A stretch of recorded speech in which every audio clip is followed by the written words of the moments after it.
Sometime in the near future, the world will change. One man has been given a preview of what's to come.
Hey everybody, Rick here with Departure Heaven. Welcome to Prophecy Mondays.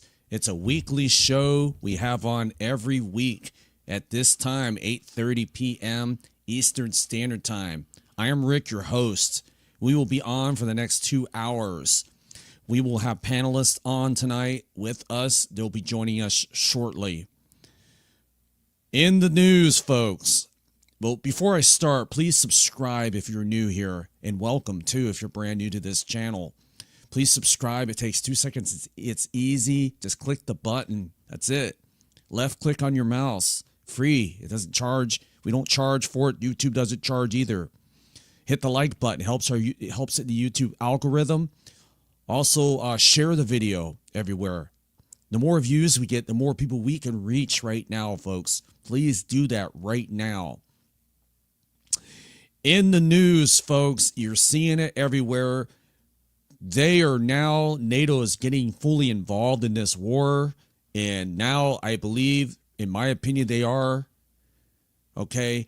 And we're looking at the fact that Russia is not happy about us sending all our weapons and stuff to Ukraine. We're talking ballistic, long-range missiles to strike deep inside of Russia. Now Ukraine is they're happy. Big smile from ear to ear on the Ukrainian president's face. He's got all this backing firepower now. Germany, Europe, all of them are starting to back him up. It's a fight against Russia. It seems like all these people, this side of the world, and all the European countries are now teaming up on Zelensky's side to fight against Russia, folks. And now Russia is teaming up with China. We already knew that. And they're teaming up with North Korea. This is their side, okay? Russia, China, Turkey, or I don't know if Turkey's involved, but Iran, 3 big players right there. North Korea, all those guys are all teaming up with Russia. 2 superpowers versus each other. Let me do a sound check. I want to make sure my mic is in loud and clear. Just 1 second, guys. It's the only way to be sure. Give me 1 second. I'm just sort of interrupting my good part here.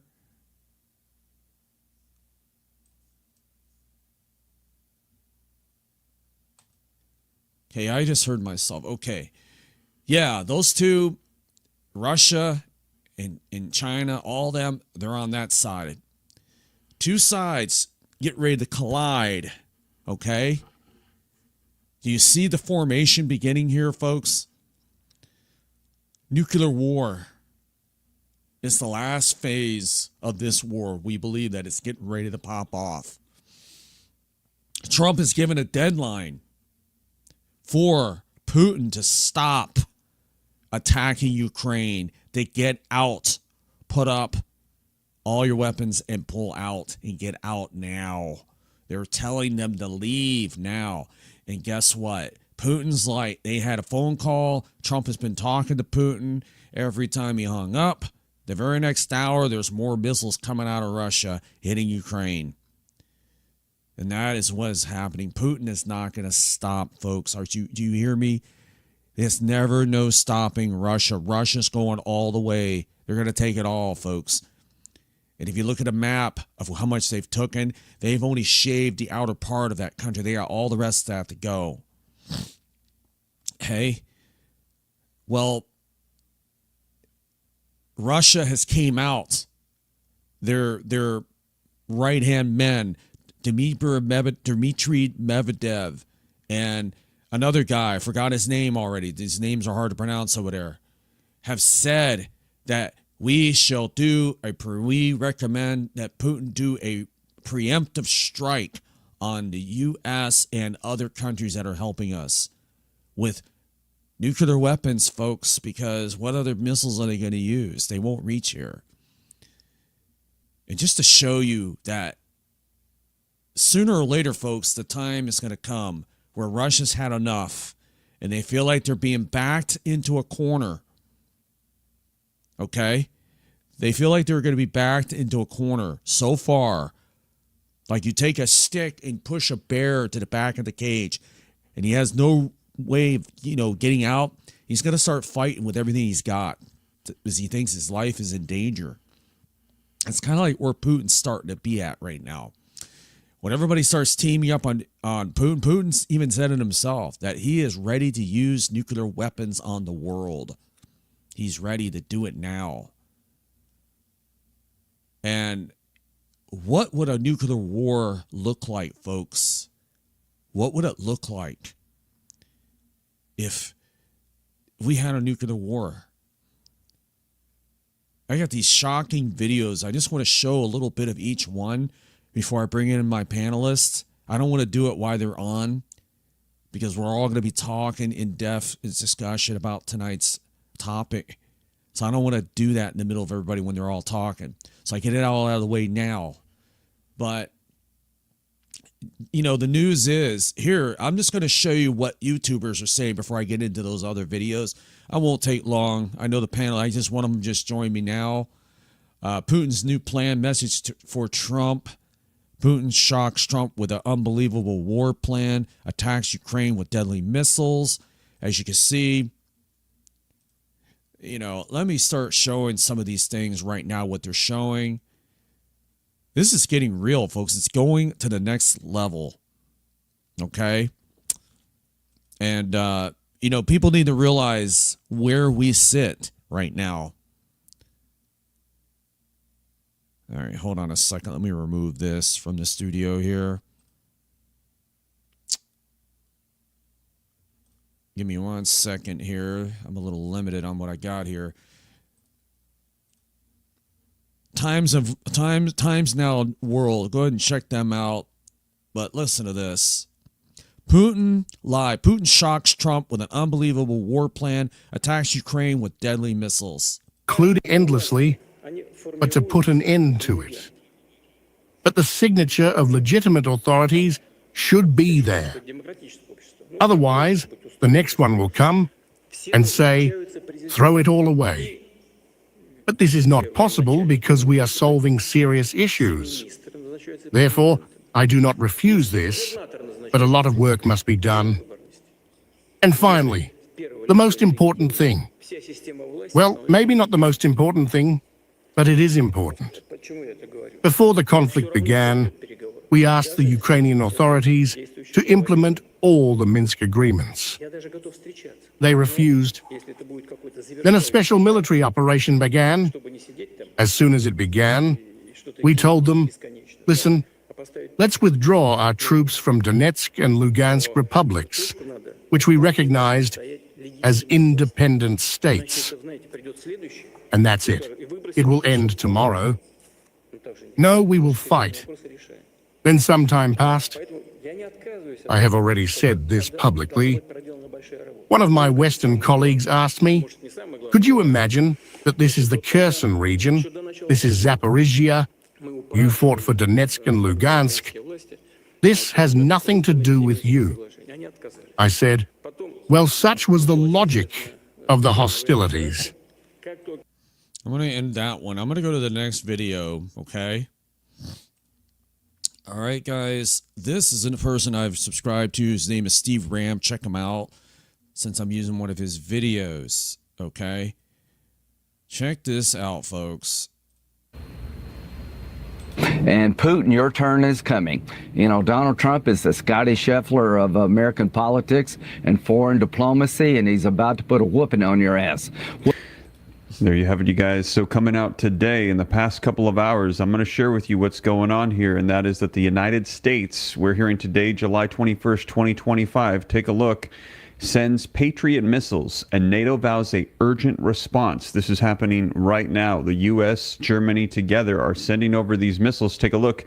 Germany and the U.S. agree to deliver 5 Patriot air defense systems to Ukraine as soon as possible, coming out today, July 21st, 2025. Russia says that now NATO is threatening World War III to start in the latest deterrence plans that could take down the Kaliningrad faster than ever before. And Russia issues a nuclear warning after Trump's weapons for Ukraine plan, which is being implemented as of today. And Russia threatens the West, the United States, with preemptive strikes as NATO looks to deliver Patriots as quickly as possible. That coming out a couple of days ago, July 17th, you can see. And as of today, July 21st, 2025, we are hearing that this is unfolding right now. So let me know your thoughts. What is going to be unfolding here? The pressure is being applied to Russia. Are we going to see them fold? Are we going to see peace? Or are we going to see war?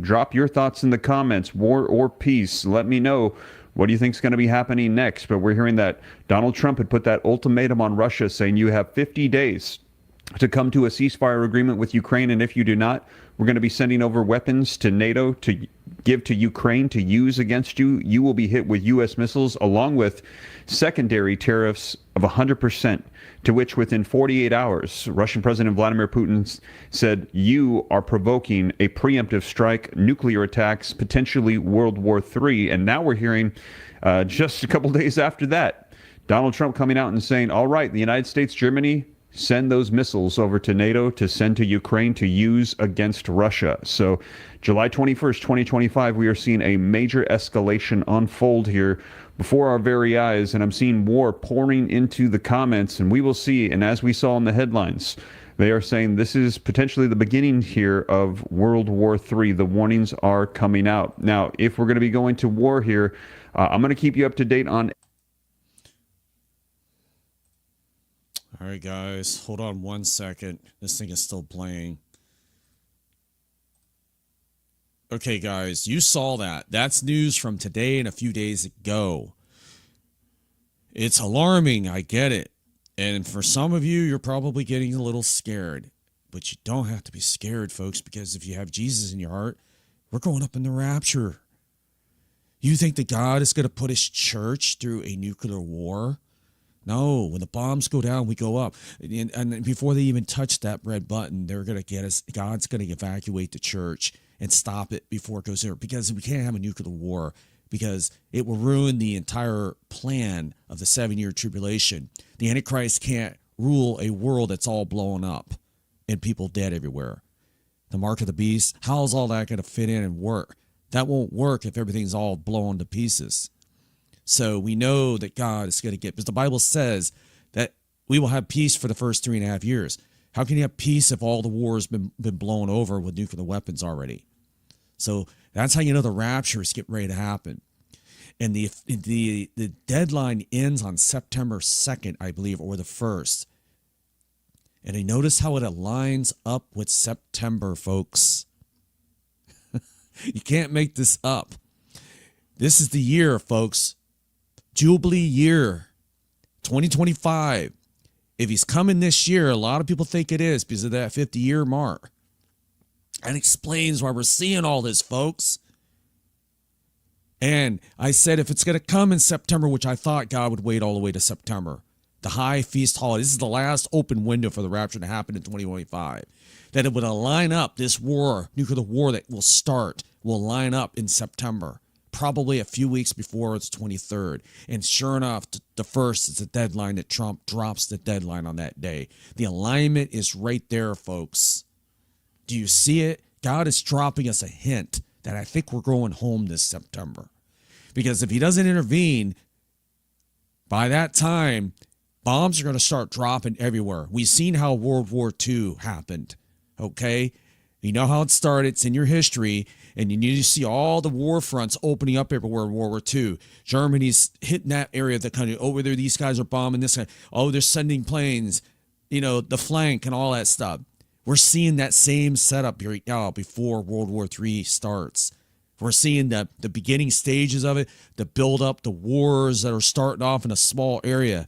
That can explode quickly in a few weeks, okay? And then when sides start losing people start losing their artillery, their weapons, and mostly all their soldiers. Because I heard a ground war is coming too to this. Rumors that there's troops will be involved on the ground, boots on the ground, yes. Fighting against Russian troops, I believe. Then they're going to have to resort to their last weapons of choice, which is tactical nuclear weapons.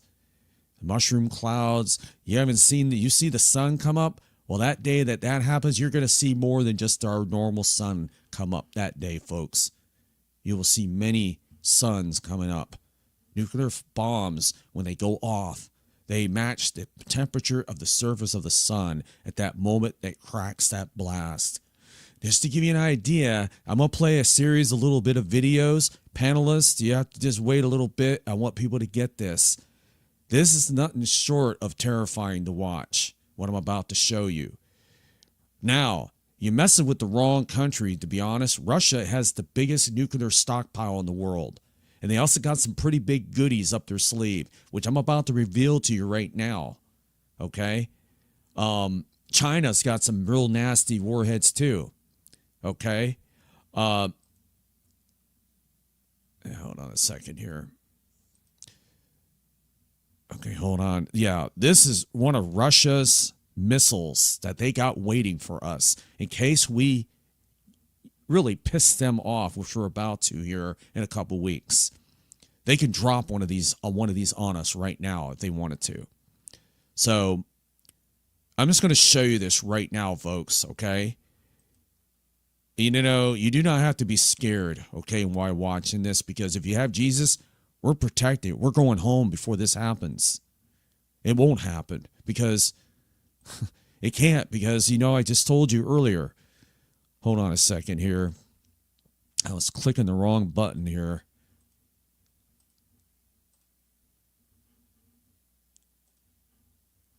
Are we all seeing this, folks? All right, here we go. This is what Russia has waiting for us. This is the RS-28 Sarmat, the world's most powerful and longest range intercontinental ballistic missile. It can reach targets anywhere on Earth in less than 30 minutes. Capable of delivering 10 to 16 nuclear warheads to... Let me see if this is delivering if sound. Give me 1 second, folks. I know I just stopped the video.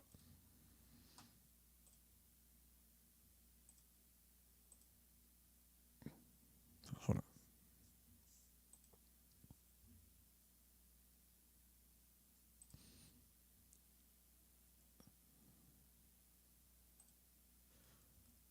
on. Okay, guys, I'm going to continue playing the video. 10 to 16 nuclear warheads to any point on the globe. This missile has a yield of over 50 times more powerful than the little boy bomb dropped on Hiroshima.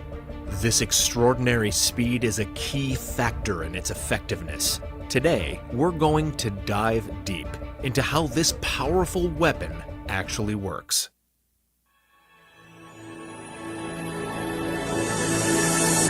Please subscribe to these guys. They're really good. The RS-28 Sarmat ICBM, known as Satan II, is a formidable weapon in Russia's strategic arsenal. It officially entered operational service in September 2023 as the world's longest range and most powerful ICBM system. The missile is 35.3 meters long and 3 meters in diameter. And here's a comparison.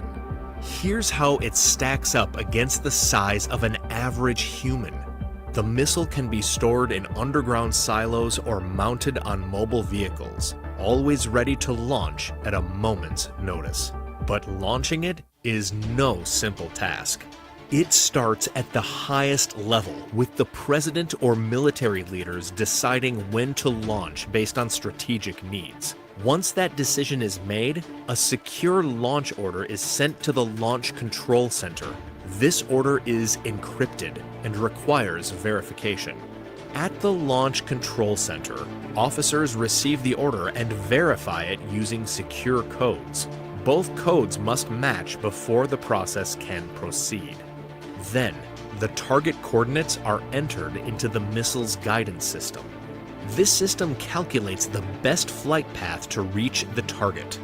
Next, 2 officers insert their keys into the launch console, and on a coordinated count, they turn their keys simultaneously, arming the missile and activating the launch system. The system performs a final readiness check. Once everything is good to go, one of the officers presses the red launch button. Folks, you see that right there? I believe that's when the rapture will take place, just before they hit that button. That is the button, like when you start your car up. The cars today have the new push button start. You just sit down your key, it senses your key thumb, and then you just press the button and start. That is what that is. There, start that engine. That's what launches it. Once you press that button, it's too late to abort. It's already out of the silo within 10, 20 seconds or whatever. You can't reverse that action. I don't think you can. But when they press that big button, folks, I think we'll be out of the way before that. Triggering the automated launch sequence. The missile's guidance system is like its brain. It controls the missile's movement, ensuring it follows a predetermined flight path, sending the necessary commands to guide it to its target. This guidance system is critical to the missile's operation. The first stage engines ignite. The missile lifts off from the launch platform, following the programmed flight path towards its destination. In these initial moments, the missile uses a gimbaled engine to steer. This engine pivots, changing the direction of the thrust, allowing for precise adjustments in the missile's trajectory. At 2 minutes, the first stage separates at an altitude of 50 kilometers, 31 miles, reaching speeds of over 12,250 kilometers or 7,612 miles per hour. That's Mach 10. Immediately after, the second stage ignites. Each stage has its own Yeah, that's pretty fast. That'll get it there to its target in no time, folks. Space. Gas thrusters take over for fine-tuned control, releasing small bursts of gas to adjust its orientation and trajectory. At 30 minutes, the missile reaches the re-entry point. The third stage separates, and the MIRVs, or Multiple Independently Targetable Re-Entry Vehicles, are deployed. Each MIRV contains a nuclear warhead, a guidance system, and a propulsion unit, and is programmed to hit a separate, independent target, allowing the missile to strike multiple targets simultaneously with devastating precision. As the MIRVs re-enter the Earth's atmosphere at 100 kilometers, 62 miles, they use advanced guidance systems to make final adjustments, ensuring they hit their targets with pinpoint accuracy. Upon impact, the warheads detonate, causing massive destruction with immense explosive power and catastrophic results. The RS-28 Sarmat, with its ability to deliver multiple nuclear warheads across vast distances with remarkable precision, represents one of the most powerful and complex. In a world where such weapons exist, it's crucial to understand the power they hold and the responsibility that comes with them. If you enjoyed this video, make sure. Yeah, there's that, folks. And that is definitely what they got waiting for us, folks. You don't want to play around with a country they're built on war, that country. They're around the clock producing these missiles. They got more than just one of those sitting in their garage, folks. Let me just go to this next video. Guys, just wait, panelists. I know I'll be on it a little. I just want to get this out of the way real quick. Just enjoy. I got Bob Barber waiting in the background. Just enjoy the show. We'll bring him on in a little bit. But you guys need to see this, the severity of this war and how bad it could get. Now, there will be a limited nuclear war during the tribulation. Okay? So let's go to this next one. This is China. China has vowed to help Russia. They're definitely going to help them. They've already shook hands. It's final. This is China's version of theirs. They've got quite a few of them ready. Check this out, folks.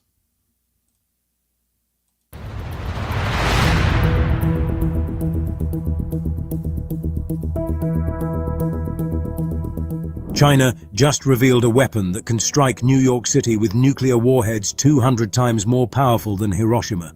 This comes as Beijing breaks decades of nuclear secrecy, publicly broadcasting detailed specifications of its DF-5B intercontinental ballistic missile. Chinese state television displayed the missile's capabilities yesterday, showing it can reach any target in the continental United States. Matt Corder from the Federation of American Scientists told reporters, China has not traditionally commented on the details of its weapon systems. Perhaps this portends a shift in the country's communications strategy. The DF-5B can carry up to 10 independently targetable warheads, each packing 3 to 4 megatons of explosive power. But here's what makes this announcement particularly alarming for American security. China's nuclear arsenal is expanding at roughly 100 warheads per year.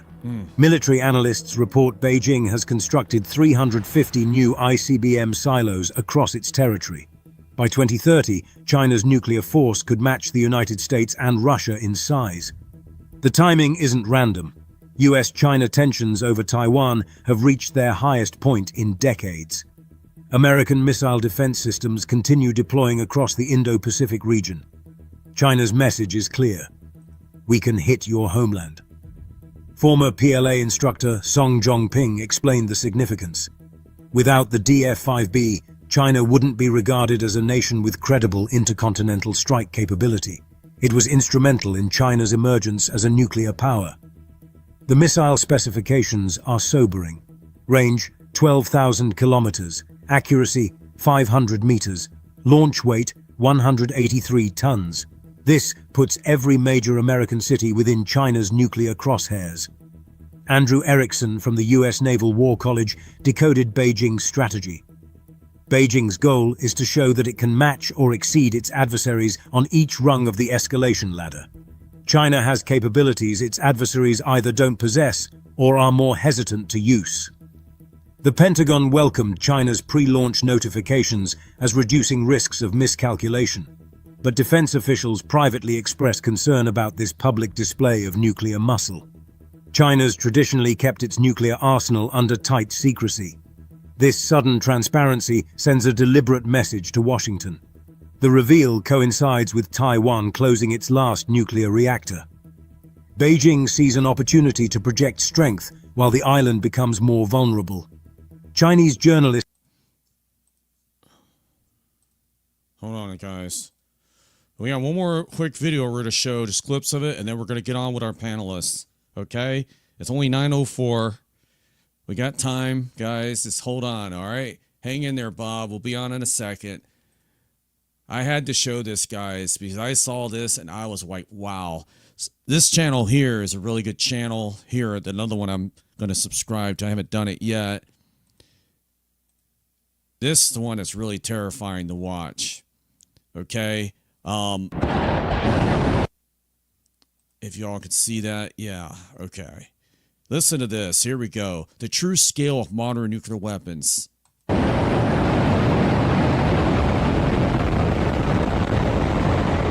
Attention. We are now at DEFCON 1. Security lockdown. Russian nukes in space. The country recently tested a nuclear-capable hypersonic missile. Hypersonic missiles and aircraft could be the future of warfare.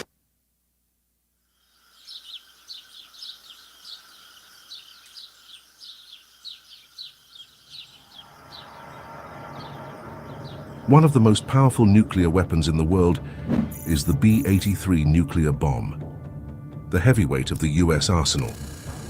Weighing about 2,400 pounds or 1,100 kilograms and stretching 12 feet or 3.7 meters in length with a diameter of 18 inches or 46 centimeters, it's roughly the size of a small car. But within this imposing frame lies a force of unimaginable destruction. The B-83 is a gravity bomb, meaning it's dropped from an aircraft and relies solely on gravity to reach its target. No rockets or propulsion systems, just a free-falling descent. This might sound simple, but the devastation it can unleash is anything but.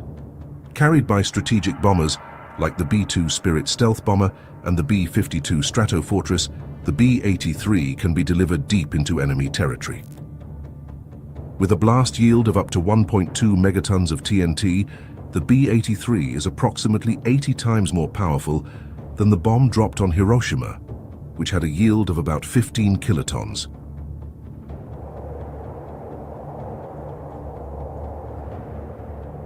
To put that into perspective, imagine the explosive energy of 1.2 million tons of TNT detonating in a single moment. But the B-83 isn't just about raw power. It's designed to penetrate underground bunkers, burrowing into the earth before detonating. As for how many of these weapons exist, while exact numbers are classified, Experts estimate that there are about 650 B-83s, and it is thought there are about 200 B-83 bombs in active service. This number has decreased over the years due to arms reduction treaties and modernization efforts. In fact, there are plans to retire the B-83 altogether in favor of more advanced, lower-yield nuclear weapons. To grasp the true magnitude of the B-83's destructive power, imagine a single one detonated as an airburst over Beijing, China. The immediate fireball would engulf an area over 4 square kilometers or 1.5 square miles, vaporizing everything within its radius. Buildings would collapse within a 7.5 kilometer or 4.6 mile radius due to the intense blast pressure, flattening much of the city center. Windows would shatter up to 21 kilometers or 13 miles away, sending glass shards flying and causing injuries even in distant neighborhoods. The thermal radiation would cause third-degree burns to anyone within 13 kilometers or 8 miles, covering an area of over 500 square kilometers or over 200 square miles. In terms of human cost, such a detonation could result in an estimated 1.5 million immediate fatalities and over 3 million injuries, and that's just from a single B-83 bomb. The United States operates about 76 B-52 Stratofortress bombers, which were once capable of carrying up to 8 B-83 nuclear bombs. However, by 2010, U.S. Strategic Command removed nuclear gravity bombs from the B-52's arsenal as the aircraft was no longer considered capable of surviving modern air defenses. Today, only the U.S. fleet of 19 B-2 Spirit stealth bombers is tasked with delivering nuclear gravity bombs, including the B-83, with each capable of carrying up to 16 B-83 nuclear bombs. This means the potential for devastation isn't limited to one bomb, but could involve numerous simultaneous detonations, exponentially increasing the destructive impact. In imagining the true scale of modern nuclear weapons, at number 4 on the list is the Trident II missile, a cornerstone of the US and UK nuclear deterrent. Unlike gravity bombs multiplying their destructive potential, I'm going to go to the worst one, then I'm going to go and bring Bob on. With such an arsenal, the sheer scale of power held within these weapons is almost beyond comprehension. Finally, at the top of the list is the Russian RS-28 Sarmat missile, ominously nicknamed the Satan II. This intercontinental ballistic missile represents the pinnacle of modern nuclear weaponry, developed to replace the aging R-36M Satan missiles. The RS-28 Sarmat is designed to evade missile defense systems and deliver massive payloads across the globe. The Sarmat is a 3-stage liquid-fueled missile that weighs over 208 tons and measures over 35 meters, or about 116 feet in length. It's capable of carrying a variety of warhead configurations, including up to 10 heavy MIRVs or 15 lighter ones, along with advanced countermeasures to bypass missile defenses. Its range exceeds 18,000 kilometers, or over 11,000 miles, allowing it to reach targets anywhere on Earth. One of the most concerning features of the RS-28 is its ability to utilize a fractional orbital bombardment system, or FOBS. This means the missile can enter a low Earth orbit and approach targets from any direction, including over the South Pole, effectively bypassing traditional early warning systems that are oriented toward the north. Some reports speculate that the Sarmat could theoretically carry a payload of up to 50 megatons, equivalent to the Tsar bomber, the most powerful nuclear device ever detonated. While such a massive yield is more hypothetical and not practical for modern military use, imagining its potential impact is sobering. Consider a scenario where a 50-megaton warhead is detonated over New York City.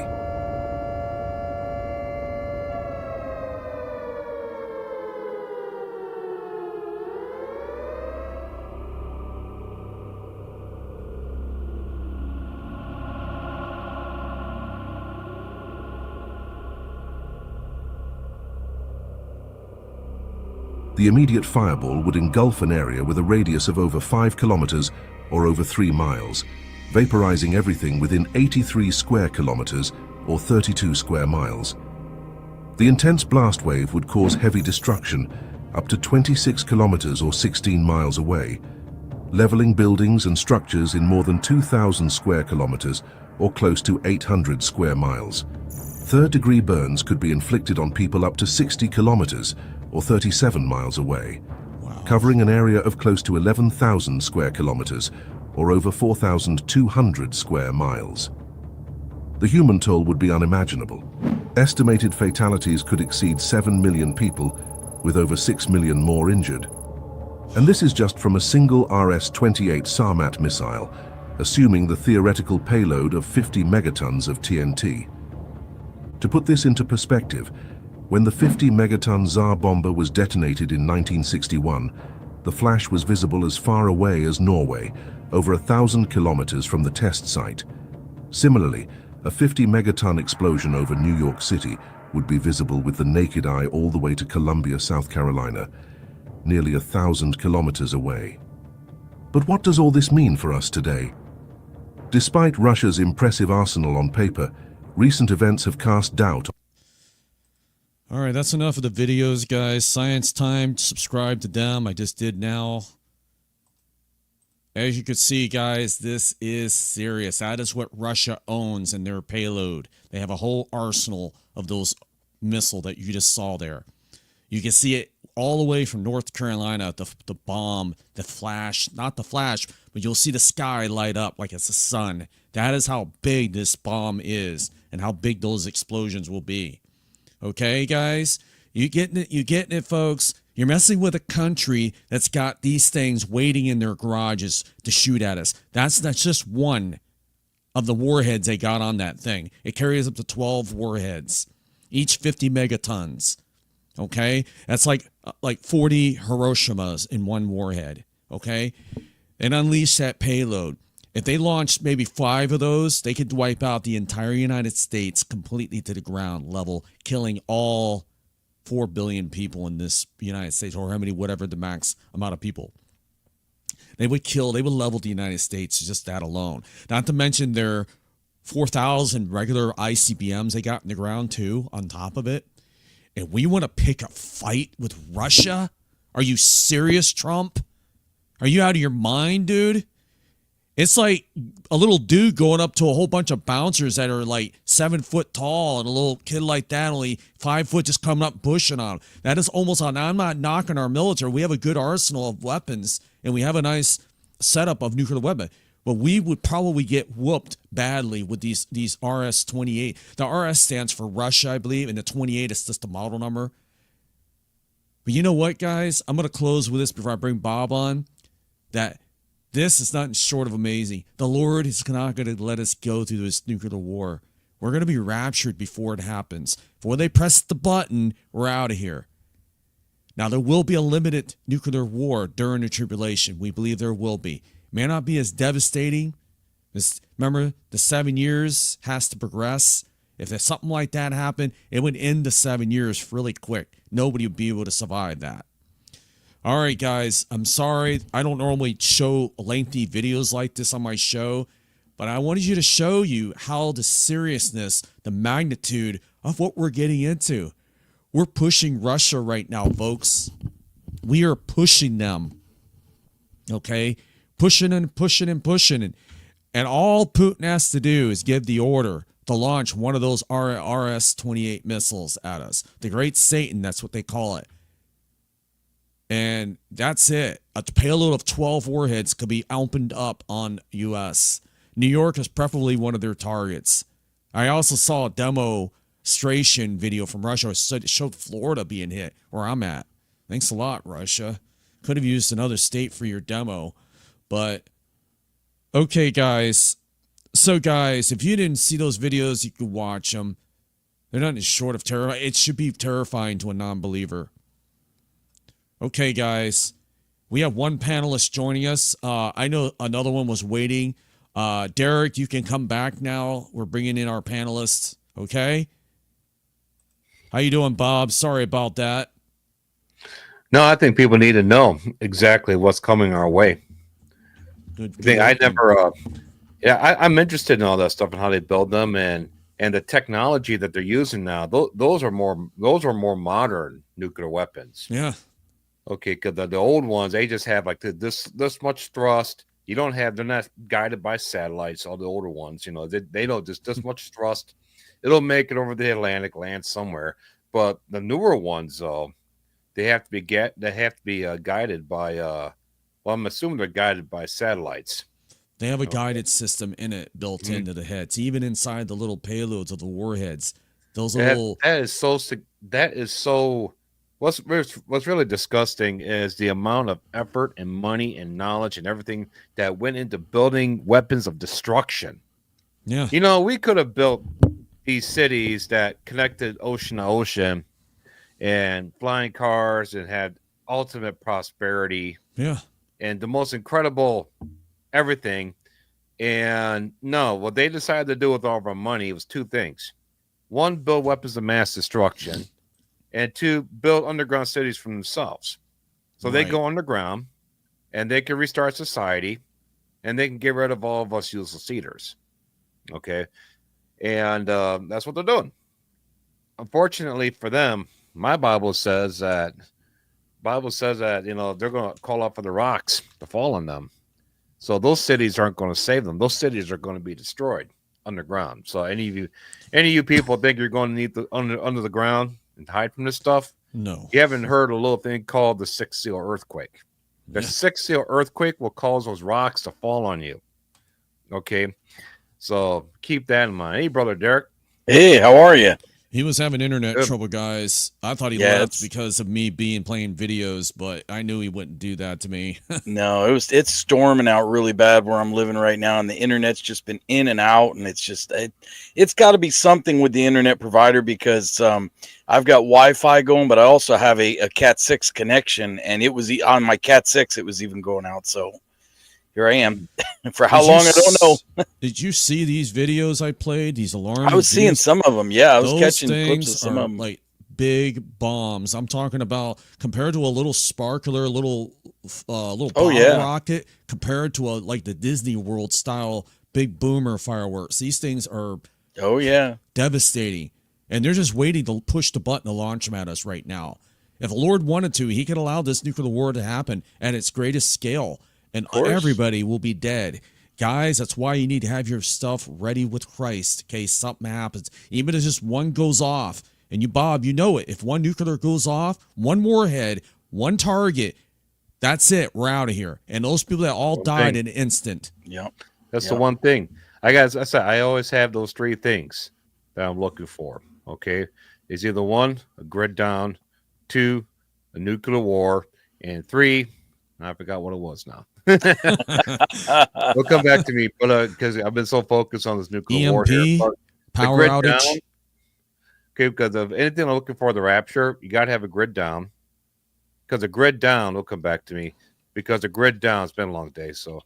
But the grid down will shut down our communication. So look, when they send those bombs at us, they don't want none of us going underground. They want us all caught off guard. They want us all to die. Okay, so you do a grid down, so there's no more communication. So if they drop a bomb in Chicago, you're not going to find out about it in New York. All right, so if you have a grid down, then right away I'm like, okay, rapture resurrection is at hand. And then two, if you hear of a nuclear bomb dropping somewhere and the grid's still up and we're able to hear about it, rapture resurrection is at hand. And three, it came back to me. If we see the signing of the covenant with many. Yeah. Which the third one is I think the bombs are coming first. Okay. I saw a lot of stuff happening. We almost saw something like that happen over the last 3 weeks, and it just was silent again. These guys, man, are driving us nuts. I was like, okay, we sacrificed the cow. Woo, we did it. Yeah.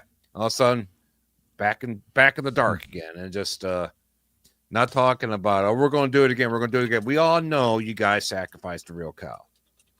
Okay. I think they did. I think they did. Because now we're going to do, when they said we're going to do the real thing on August 2nd or August 3rd, just announce it to the world so you can get every jihadi and every Muslim on the planet to converge on your little festival right there, that sacrificial cow over there in Jerusalem. Oh, so we're just having a steak dinner, guys. We weren't really sacrificing a cow. But, which what an interesting day to pick. August 2nd, August 3rd. That's Tish B'Av over there. Yeah. What an interesting day to pick. Speaking of interesting days, guys, I like this alignment with the Trump's deadline. It lines right up with September 1st. Yeah. Now that is a perfect alignment because if a war breaks out after that, that lines right up. That's a couple weeks before the 23rd, the Feast of Tabernacles. All that can break out in within those weeks. I think the Lord, if he's coming this September, that explains that. Get ready, folks. One thing you could say about Trump too, when he issues, a kind of like a deadline like he just did, he's usually not messing around. He's usually, when he says it, you better. I mean, did the same thing with Iran and everything. Hey, if he tells you, you got so many days, you better be heads up. He means what he says. And honestly, like thinking about it, I don't think in context of what we are talking about, like what Bob is saying, what you're saying, I don't think there's going to be a global nuclear war until we're out of here with the rapture. Exactly. Okay? But there could be a limited exchange. There could be a tactical nuke, a limited exchange. I mean, let's face it. Hiroshima and Nagasaki back there, the first nukes launched in Japan, that had nothing to do with end times or the rapture or anything else. So, I mean, weapons can be used. And the only thing that kind of scares me right now is that we're in the perfect position for, like an itchy trigger finger because of this Jeffrey Epstein stuff. It's like, what? Epstein who? Oh, a nuke got dropped where?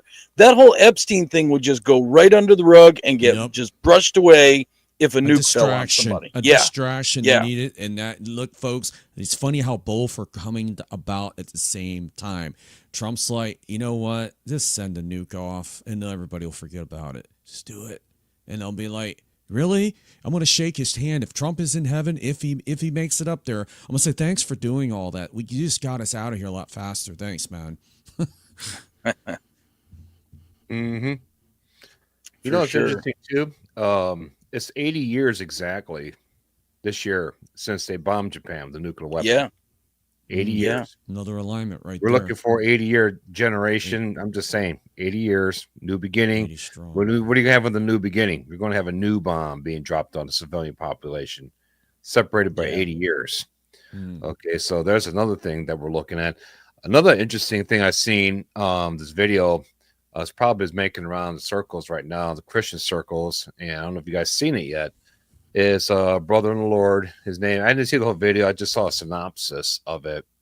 And it's a long video. I could condense it real down. And basically, his brother in the Lord named Joshua claimed he had a vision from the Lord. The Lord came and told him that I will return to receive the church. And actually, no, he said the Feast of Trump. No, take that back. That's why I shouldn't. Okay, I got it. He said that the tribulation begins on the Feast of Trumpets. And it will end with his return on the Day of Atonement 7 years later. Okay. That's what he saw in the vision. It was like years ago he saw this. Okay. And he just brought it to the light now. And so basically, that's in the video, the guy said that this upcoming Feast of Trumpets is exactly 2,520 days, which is the length of the 7 tribulation. From this Feast of Trumpets to the Day of Atonement in 2032 is exactly 2,520 days, which is the amount of days for the tribulation. Okay, so that starts this upcoming Feast of Trumpets, 2,520 days to the Day of Atonement, and that was his math. Now, the brother in the Lord that saw the vision, that the Lord came to him, which I'm still sketchy on. You know how I feel about that, even though I do dreams and visions. But someone said the Lord came and told me a date. I don't give him much. But here's the thing, though. He told him that, but he didn't tell him what year. He said, I will come at the Feast of Trumpets, and then I will return on the Day of Atonement. Okay. So, with that being said, he didn't have a day. He didn't know the year or nothing. That's where another brother in the Lord did the math. And it was exactly from this Feast of Trumpets, I think the September 23rd, to October 16th or 15th in 2032, 2,520 days. Now, what's interesting is this 2,520 day alignment between the Feast of Trumpets and Day of Atonement has only happened 6 times in world history. Okay, he went to Chat GPT to find all this stuff, and it turns out all 6 times, including this one here, the 6th one, or I think this might be the 7th one actually, but all 7 times, including the 7th one I'm going into right now, all happen and only happen after 1948 with the rebirth of Israel. It's the only time this happened where you had it from Day of Atonement to the day from Feast of Trumpets to the Day of Atonement, 2,520 days. That's happened, I believe, 6 times since 1948. And it never happened before, and it's never going to happen again. 6 times, and now we're heading into the 7th, I believe. And this is the last one. And that starts this upcoming Feast of Trumpets. And like I said, runs this course 2,520 days to the Day of Atonement. All right. So that means if this flies right by, that guy obviously had a spirit of divination that came to him. Mm-hmm. All right. Which I think is I'm not going to die on that hill. But I said, that's encouraging that these two brothers put this together. And it's not like they're collaborating. It's just one brother saw another brother's work. Okay. So I just wanted to mention that. I don't know if you guys seen that. I think I've seen some of that, and I'm with you, Bob. Like, I'm very, very skeptical. I mean, I've said that I've had other brothers very close to me that I've said to them, like, I'm super skeptical, and like until somebody throws a stick on the ground and makes it into a snake like Moses, I'm gonna be really skeptical of that kind of stuff. But there's just so much other stuff coming up that would seem to indicate that this is the year. I did a thing yesterday I hosted for Shane on Black Swan, and I kind of opened up with the opening monologue. And one of the things that really, really strikes me, just to say how close we are, I included this yesterday in my monologue, is this whole announcement about Grok 4 from Elon Musk. Elon Musk is actually saying he's kind of afraid of this thing. He's like, it's kind of weird that I made something that's like smarter than me that I don't know, once it gets out of its box, am I going to be able to control it, kind of a thing. And, Glenn Beck did some analysis on it, and disclaimer, Glenn Beck is a Mormon. I don't listen to his sermons or anything like that, but he's a pretty good news guy. He's got his ear to the ground, especially for technology news, and he did some analysis on this thing, and basically what this Grok 4 thing is leading into, it's leading into artificial general intelligence, which could very, very speedily morph into artificial superintelligence, and they are claiming that by the end of this year, okay, we're not talking 10 years from now, 5 years. We are talking by like Christmas time. This Grok 4 could be discovering new elements, new properties of physics. The way that Glenn Beck explained it, it will be able to take it. Like, Rick, you'd be interested in this because you're making your movie. This Grok 4 by the end of the year should be able to take a text prompt. And if you wrote in a text message to Grok 4 and said, hey, I want a movie just like The Godfather, kind of describe the plot of The Godfather, it would do the casting, it would score the music, it would write the script, it would do the whole thing. Within minutes, it would produce a movie. That's how fast this supercomputing is going to be. I would be kind of scared of that. That's what I'm saying. And that's Let's make Rick look like a retard on his show. when Glenn Beck, I didn't say that, guys. When Glenn Beck finished describing this thing, no, that's not what you said. This is what Glenn Beck was saying. This is what he was saying about Grok 4. When he finished describing the capabilities of this artificial intelligence by the end of this year, by Christmas, he said, this is how he closed it. He says, guys, this is the last year that we're going to look at as normal. We're going to be like 2 or 3 years from now, looking back at 2025, like, hey, remember when life was normal? So that should tell you just how close we are. There's fallen angels definitely behind this whole thing. This is my opinion, guys. I'm not saying it's a fact for YouTube, but they're down there punching up the buttons or whatever, how they're doing it. And they're behind this, because you really getting a machine to talk like a real human being on its own, spewing out videos and pictures. It's like magic, man. It's almost what it looks like. Like, really? Did we really pull this off in like a year or two? There's no way. Something supernatural is going on here, folks. There's a channel called Scary Talk. I don't know if you guys heard of it. Oh, I saw that. Oh, and this thing is not ran by a single person. It's not ran by a team of people. It's not ran by an organization or company or anything. It's just straight code. Okay. And this thing makes up its own videos. This is AI just posting videos everywhere right now. Where did you find that out at? And nobody's managing it. It manages itself. They just let it go. You mean Scary Talk YouTube channel? Yeah. And that thing is, there's nobody putting prompts in and doing videos like I do for you, for your channel, Bob. It's a machine making out those videos and putting them on YouTube. Yeah, I saw that. It's also on TikTok as well.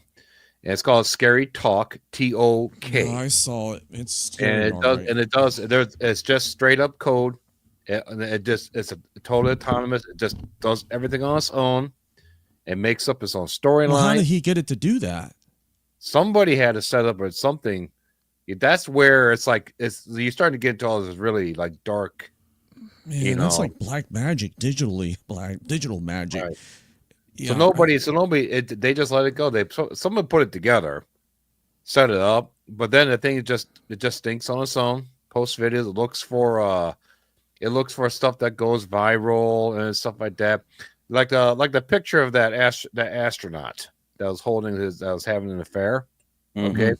And all the memes that came out, man, that Scary Talk just like a machine gun shot them all. I got tired of seeing them everywhere.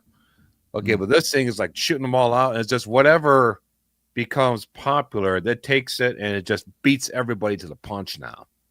Okay, and I think what they're going to use this for is it's arming itself up and re-educating itself so fast because artificial intelligence. It's going to have the scoop on everything. Yeah. Before, like when something happens somewhere, it's going to have. I'm first one here at the news. It will report when the rapture happens. This Scary Talk thing is going to report everything in an instant.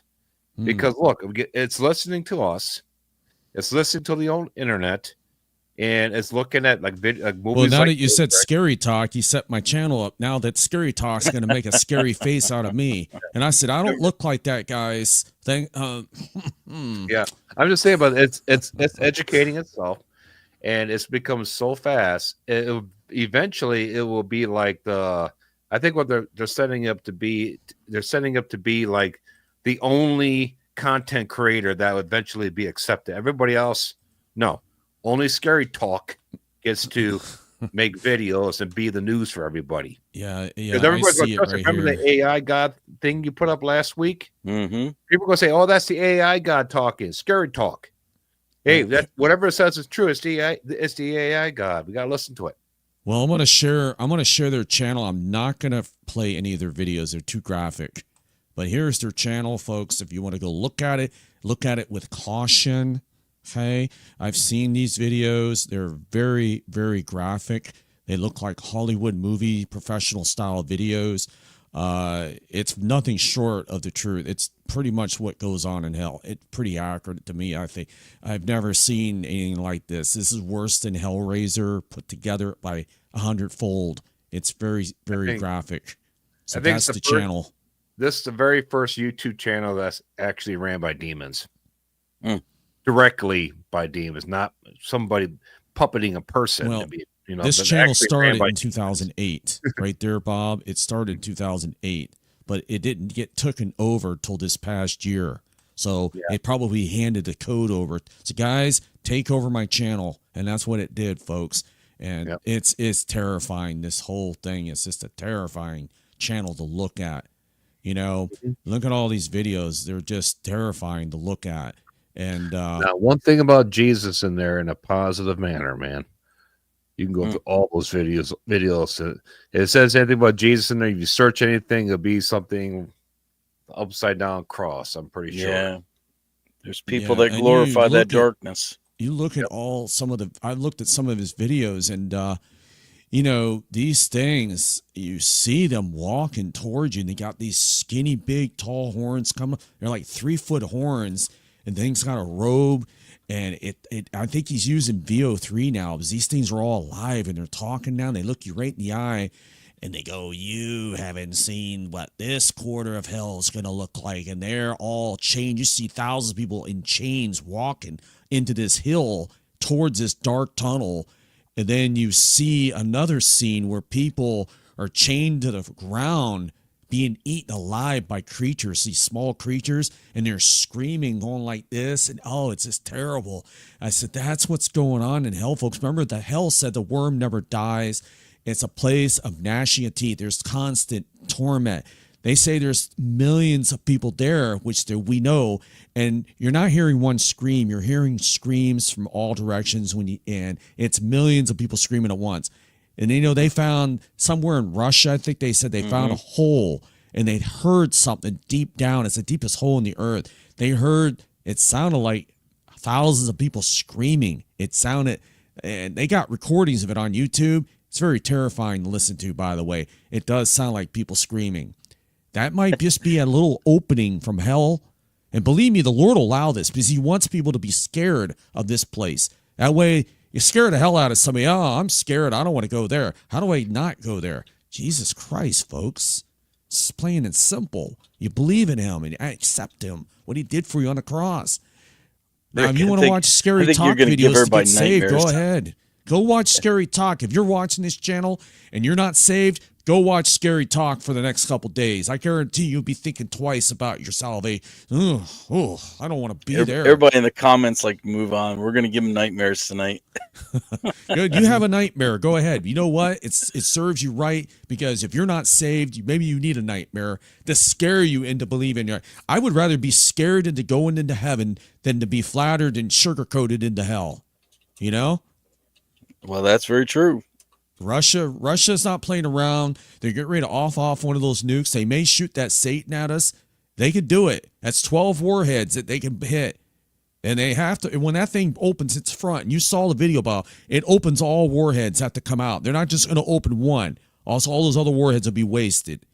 They'll blow up or whatever. They're shooting, if they shoot one of those, they're hitting 12 targets with it regardless.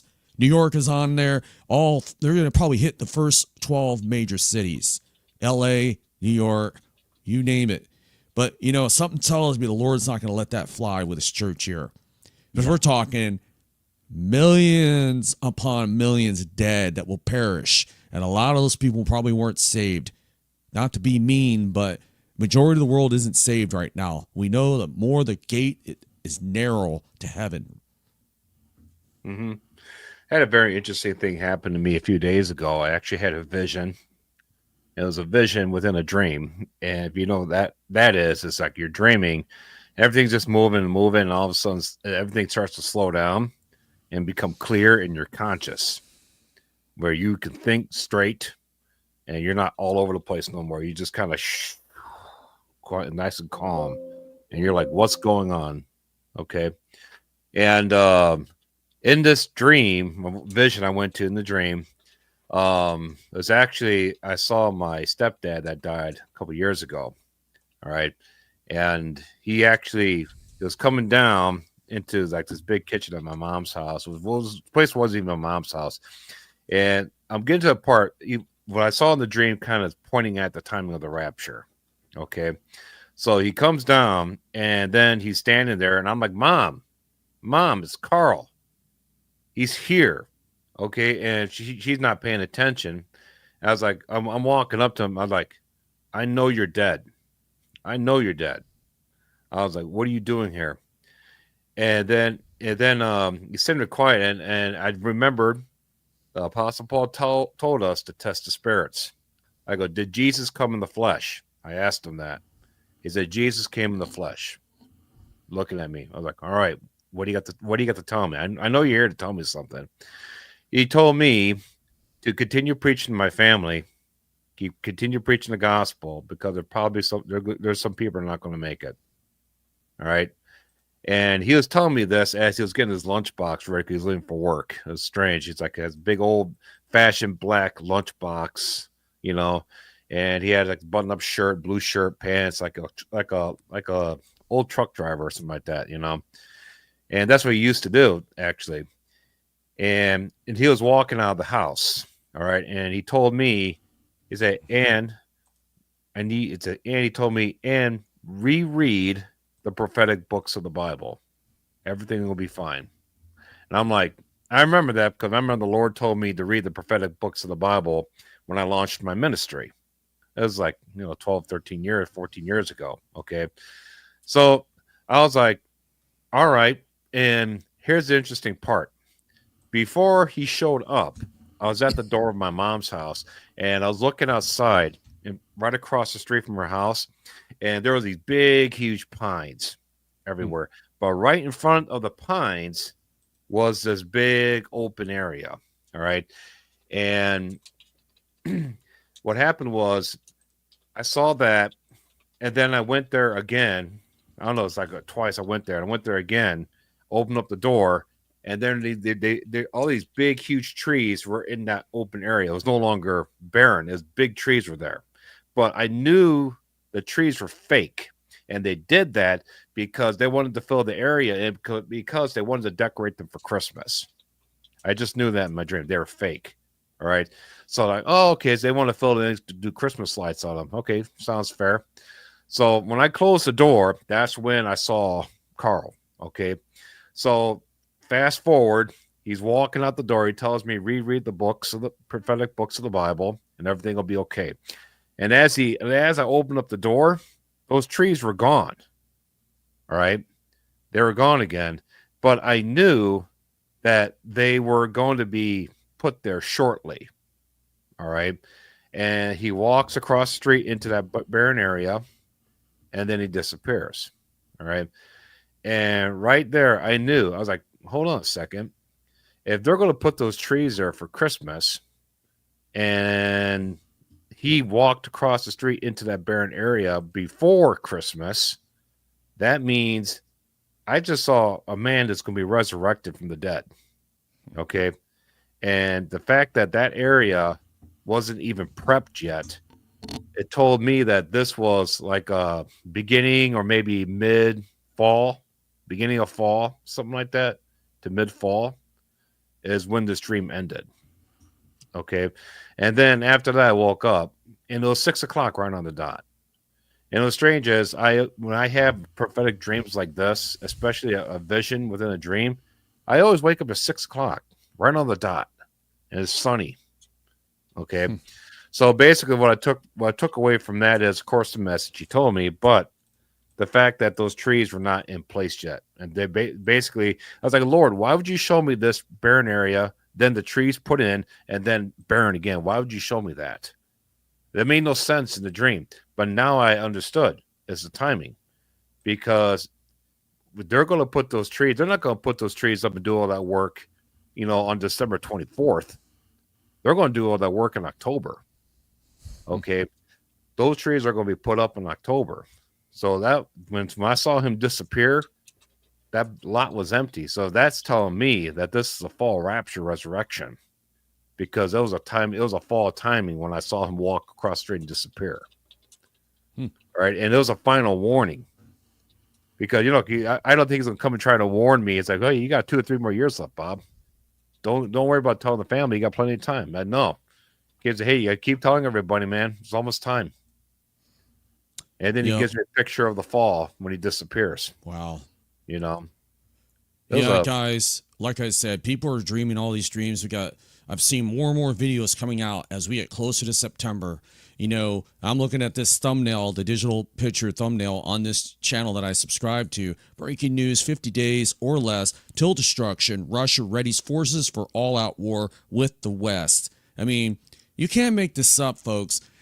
If we're going home in September this year, if we are, and there was a guy, and he had these 2 girls up there. They were dressed in red. It was a guy, I think he's from Africa or something.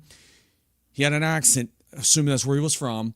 He spoke of September 23rd and 24th being the date of the rapture. Now, like I said, I don't buy into date setting. We don't set dates here at Departure Heaven. What we do, it's interesting to hear that it's coming around that time. And look at how the alignment of this war is lining up with September. If all this is going to break out and it's going to go nuclear, folks, then that guy, he's probably right on with his money. He could be right. It could happen this September, sometime in that round when we get into the 20 digits of the month.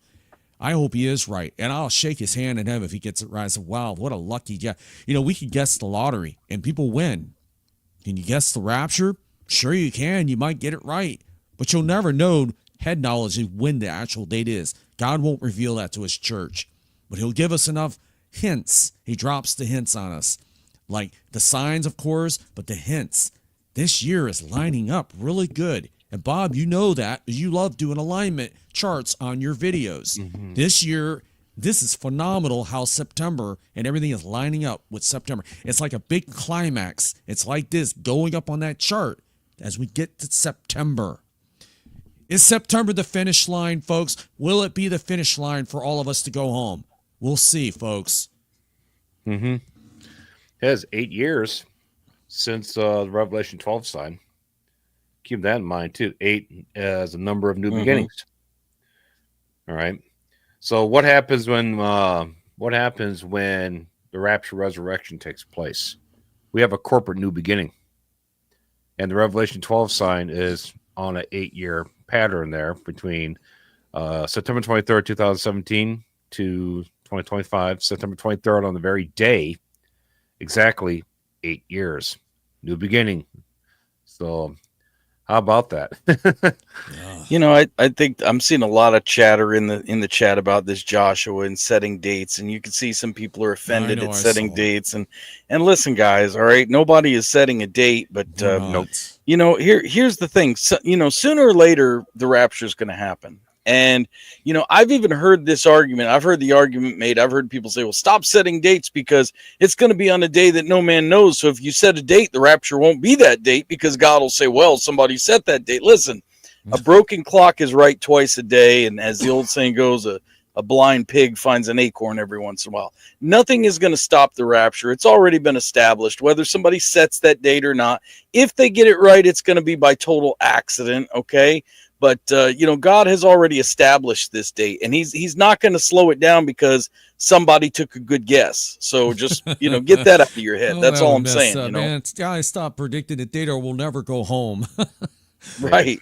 I've heard that. I mean, I've heard that. And like I said, I'm not big on the date setters because it you know, I am okay. I've said this before. I'm okay with speculating. I do like to watch high watch dates. I do like to listen. All right. You know, here's the thing. If you were a Jew living in the 1st century and you weren't watching Passover saying, hey, I wonder if something will happen because this is one of the feasts of the Lord. You weren't watching that. And then all of a sudden Jesus gets crucified on Passover. And then if you weren't standing watch by his tomb saying, hey, I wonder if God would fulfill the feast of first fruits, and boom, he comes out of the tomb like a boss man. And then, you know, 50 days later, it's like, there's a feast of Shavuot, the Feast of Weeks, which we know of as Pentecost, and the Holy Spirit falls. I'm just saying that God does have, he's a date setter. He's got dates in his calendar, and we don't know what he's going to use them for, but we know he has used them in the past. So that's why we have these high watch dates. And we're not sitting here trying to name a date for the rapture, but we are looking at different dates that are interesting and like, hey, you know, God has used. For instance, this date everybody's talking about, August 2nd, 3rd, Tish B'Av. Do you know why that's such a big deal? Okay, you guys tell me. Let me just run through just a few things that happened on this one single date in history, and you tell me if it's coincidence. Okay, so the first thing we know of is you read your Bibles. I'm assuming you read your Bibles. The 12 spies go to spy out the land of Canaan. 10 of them come back with a bad report, so God curses Israel to wander 40 years in the wilderness. That was the first time, Tish B'Av, the 9th day of the month of Av. Then all kinds of other stuff has happened. There was, you know, the destruction of the first temple happened on that same day, Tish B'Av. There was the destruction of the second temple happened on that same day, Tish B'Av. I'm pretty sure that it was World War I or World War II. I can't remember. I want to say World War II because it was the one with the Nazis. Started on that day, Tish B'Av. The Jews were expelled from Spain. Remember the old thing, you know, 1492, Columbus sailed the blue.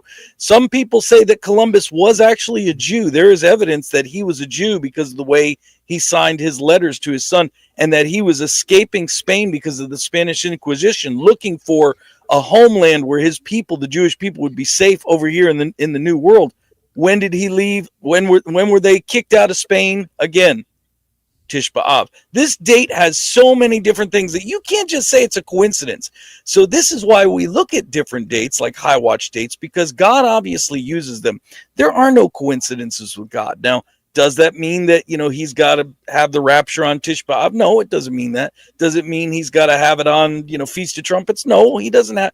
But they're interesting dates to watch, you know. So I personally don't like when someone sets a date and says, yeah, I mean, I had a guy, listen, I just had to block a guy on my channel, and I rarely block people from my channel. You guys been to my channel, you know I put up with a lot of grief on my channel, but I just had to block a guy on my channel. There was this guy that was coming on my channel earlier this year. He called himself Prophet Bradley, and he kept saying, he was swearing that the rapture was going to happen on Passover this past year, this past spring. And, you know, again, I bristle at that, and I'm very honest. If you guys know me, I don't make any bones about it. I'll tell you what I think, And I told him, I said, listen, man, that's a pretty big claim. And if the rapture doesn't happen, you need to change your name either just to Bradley or just make it false prophet Bradley, but don't just call yourself Prophet Bradley. I said matter of fact, in the Old Testament, you would have been stoned to death. But I'm like, I'll show you some grace. If you're wrong, just change your name. Just don't call yourself Prophet Bradley anymore. Well, guess what? He was wrong. We're obviously still here. And he's been coming on my channel, and I made that comment. I'm like, dude, you were wrong. And, and he's gotten really, really nasty. He's come on my channel, said some really nasty things. So I had to block him. So I'm just saying, I don't like that when somebody claims to be a prophet, when they put a date out there, because like I just said earlier, like Bob and I were talking, unless you could throw a stick on the ground and make a snake out of it like Moses did, unless you're calling down fire from heaven like Elijah did, you better tread lightly. You better be careful about setting those dates, because that makes all of us Christians look pretty stupid and pretty bad when they pass. But there's a big difference between setting a date and looking at dates that are interesting, speculating and saying, this is an interesting date. So just always draw that distinction, guys. Don't. We don't. That's how you have to do it. Yeah. That's how you have to do it. We're watchmen. I said it before. It's like, if you're a watchman, if you study and we go through the whole Bible, especially as detailed as Brother Derek here, you start to see all these patterns. You can't help but say, hey, this day, all look good. I'm not going to die on any hill for any day. Okay. I got a whole bunch of days that look good for this year. Okay. But you're not going to see any of us be like Prophet Bradley here. So I'm a prophet of the Lord. Thus saith the Lord this day. Man, I'm also just going to shut down my channel if I do that. Right. So it's, but these days, I like to look at big alignments, like a 7-year period where it fits the confines, where else, okay, it's right about here. And here we are right here, right before we get to that big 7-year period. So if I start seeing some stuff that looks good, like, okay, here's a high watch day, high watch. That's what I say, high watch, not thus saith the Lord day, high watch. Right. You could throw high watch days out all day long. Okay. I think some of these people, they just like to mock the watchmen. It's like the watchmen. But the thing is, here we are, we're watchmen. So we watch for things going around the world. Say, hey, okay, obviously this 7-year tribulation is about to begin. We see this, and that. And that's what we're watching for. Okay. Yeah. And if you get good at your job, guess what, Rick? You're going to be able to start picking out dates. All right. If you get really good at your job. All right. Not everybody can do it. But my problem with this guy, this dude named Joshua, is this. I don't know if he studies the word or not, but just to get a vision from the Lord, you know what? Since everybody's excited, here's what I'm thinking. Everybody's excited about the 23rd of this month again, 23rd of September again. You know what? It's like, could this be a big setup by the devil? Devil doesn't know. But you know what, though? If it happens, great. We move on to the tribulation. What if it doesn't happen? Oh, man. The watchmen are going to be so discredited. I'm going to create so much. It's going to create so much war and havoc between the watchmen and people following the watchmen. They're all going to start fighting and everything. So you know what? Yeah. Satan's like September 23rd. Yeah. Okay. He's rolling the dice too. And if it doesn't happen, he's like, yes. Guess what? Now your watchmen all look like fools. Yeah. Well, Because let they me were say so something. gung When ho you're done, about Bob, the I'll 23rd step of in when September. you're done. But And we'll go right by it. Yeah. We'll probably go right by it. Yeah. I'll say here, we'll probably go right by, and it'll be something like next year, maybe springtime again. People in the comments box, I'm sorry, but people in the comments, they're saying that I'm promoting false prophets. We are not promoting any false prophets. I just saw that just a little, like 2 seconds ago. I scrolled up. People don't say that. We're not in here setting dates or promoting false prophets. I just brought them up as a footnote, okay, that people are saying dates out there. There's a lot of people out there setting dates. I'm not going to go around naming channels. There's this one guy, he sets dates like 2 or 3 a month. And he's like, let's go rapture, or some catchphrase he always says. He's always saying, "Let's go." People always say it when he comes on. Well, you know what? He's a false prophet. Anybody that sets dates and they don't happen, we got a lot of them Harold Camping. Like I said, folks, you can say all you want about us on that chat room. If you disrespect other people in the chat room, bashing them, Derek, you're gonna have to deal with Derek. He's the sheriff in town right now. So yeah. And I show a lot of grace, but I don't put up with anything either. That's the bottom line, because there's no need for it. We're here to love one another. That's what Jesus told us to do, was to love one another. Yeah. And that's what we need to do. We need to show love to one another, even if we disagree. That's the thing. We can disagree with one another, but we still need to do it in love, in unity, and in knowing that we still, Romans 14:4, who are you to judge another man's servant? God's the one who's going to judge those that are right and those that are wrong. And like I said, I do disagree with people that, get on and try to make something of themselves and call themselves a prophet or whatever, but I still love them. If they're my brother in the Lord, Lord will correct them. He's going to correct them.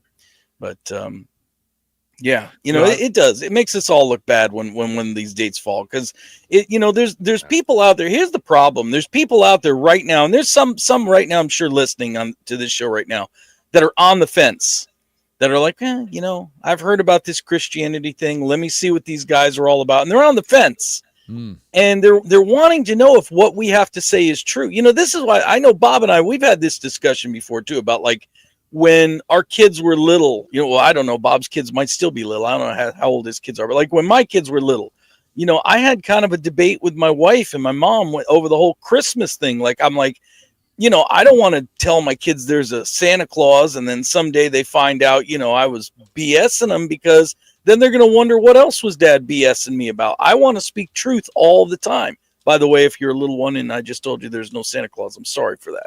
But, you get what I'm saying. Let's speak truth all the time. And that's the problem, is that when people set dates, there are unbelievers out there that are like, well, hey, if you were wrong about this, maybe you're wrong about the whole thing, about Jesus and everything. Mm-hmm. That's the problem. We're not wrong about that. That's why you got to stop. Unless you are a prophet, again, unless you could call fire down from heaven, and unless you're doing the miracles Moses did, stay in your lane. That's all I'll say. Just stay in your lane. So I got an interesting thing about Santa Claus. Okay. Side note, Santa Claus. We all know Santa, Satan. Just turn the words around. Okay. But you don't wonder why they always say Santa always wants he always says ho, ho, ho. Mm-hmm. You ever wonder of life? So you have Santa, Satan, just change the word. So it's obvious Satan, he's red. Okay. He's omnipresent. Everything like is godlike. Okay. So it's Santa is actually Satan. But he says ho, ho, ho. Why choose that? That's weird. Mike.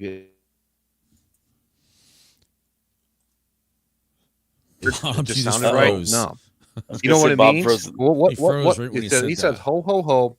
But what do the creatures around God's throne say?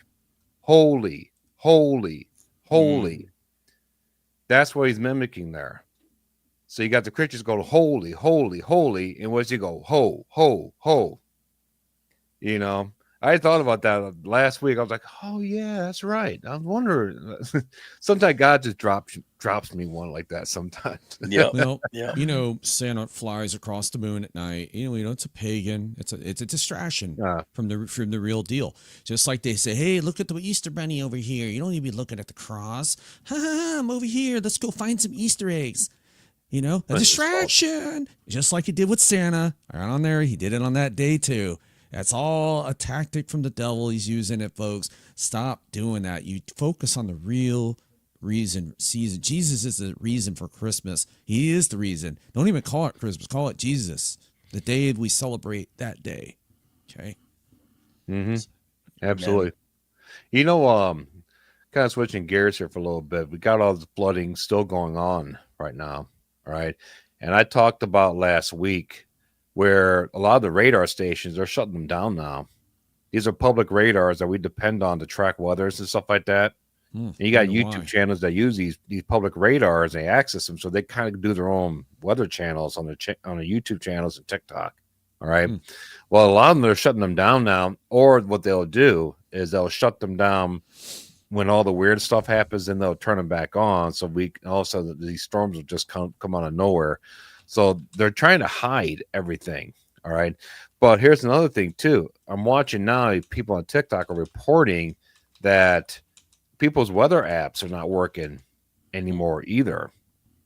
So they don't want you to know if you have a typhoon coming at you, in about an hour or so. So it's okay for you to go out there in the middle of nowhere or wherever you're going to go for your picnic. Okay. So now they're trying to hide the weather, even on our weather apps now. All right. All this stuff is happening with the weather, flooding, volcanoes, weird cloud formations like crazy now. Baltimore, Maryland looked like the sky of death this past week. If anybody's over there right now, I've seen that video for it. All right.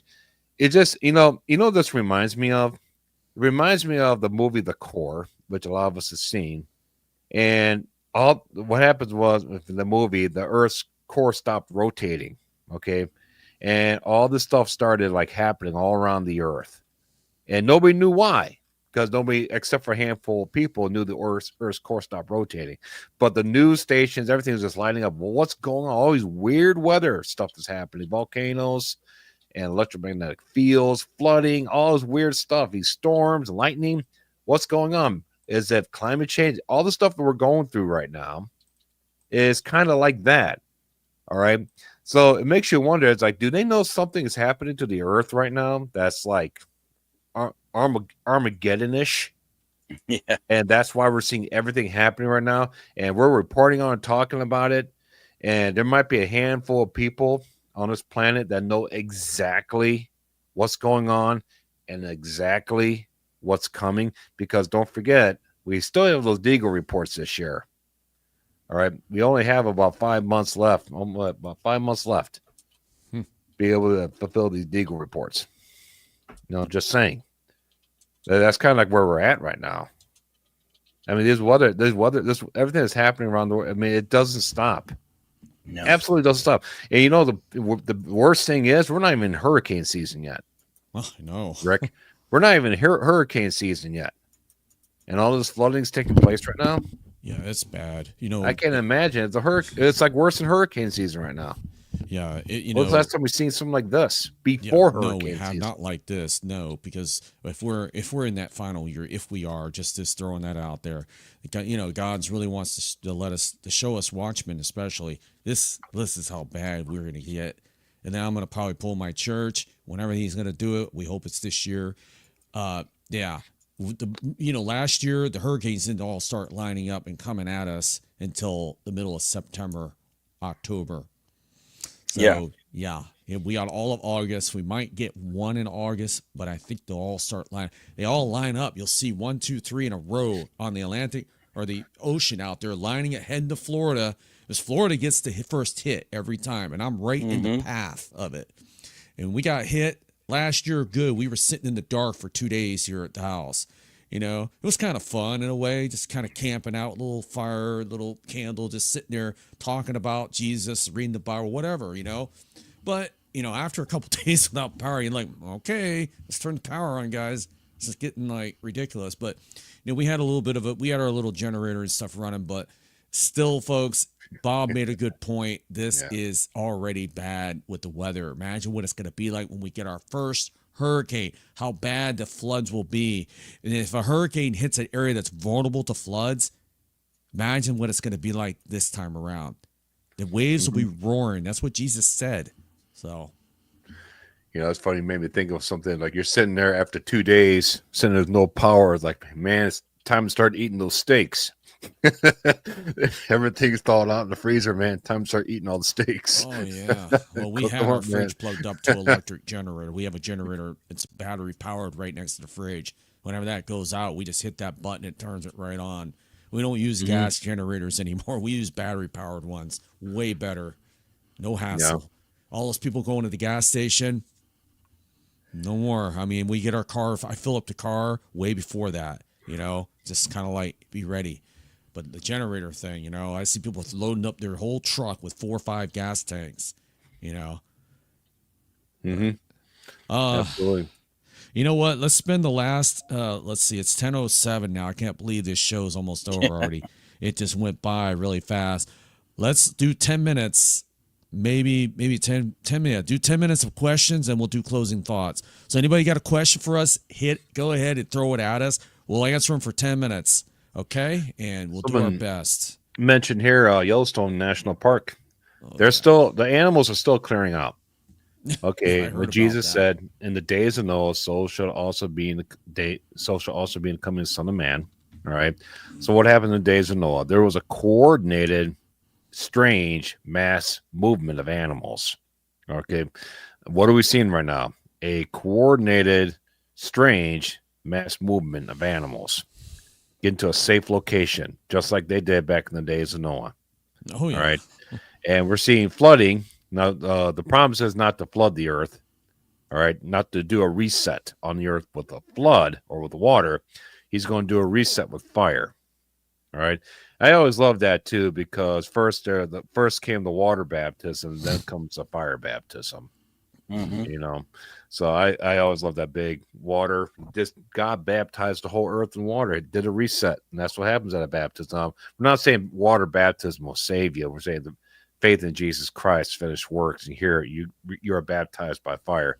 That's what John said, that there's one coming after me that's far greater, that will, I'm not even worthy to loose his sandals, and I baptize you with water, but he's going to baptize you with fire. Okay, he said he will baptize you with fire. Okay, so yeah, so we have a fire baptism. You go to the book of Revelation, there's fire. Oh, you got a mountain of fire. You got the sun scorching the earth. You got a third of the earth being burned up in the trees. I mean, it's fire all over the place. You got the nuclear weapons you're talking about, Rick. It is fire all over the place with this next baptism, man. You know what else is interesting, if you really think about it, is the chemical makeup of water is, we know it's H2O. That's 2 parts hydrogen, 1 part oxygen.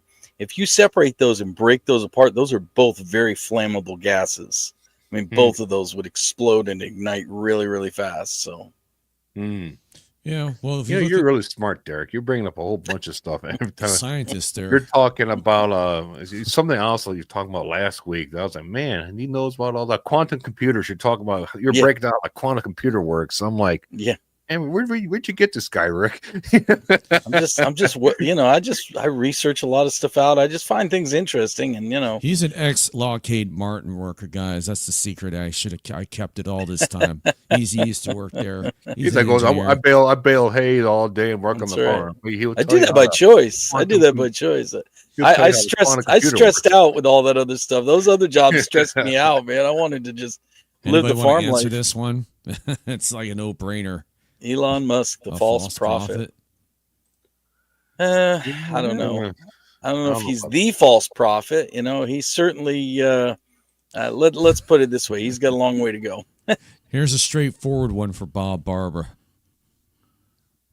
When is the rapture, Bob? See, that's a setup. Where's Kevin Hookman when you need him? What day is the rapture? I don't know when it's going to be. Where's Kevin Hookman when you need him?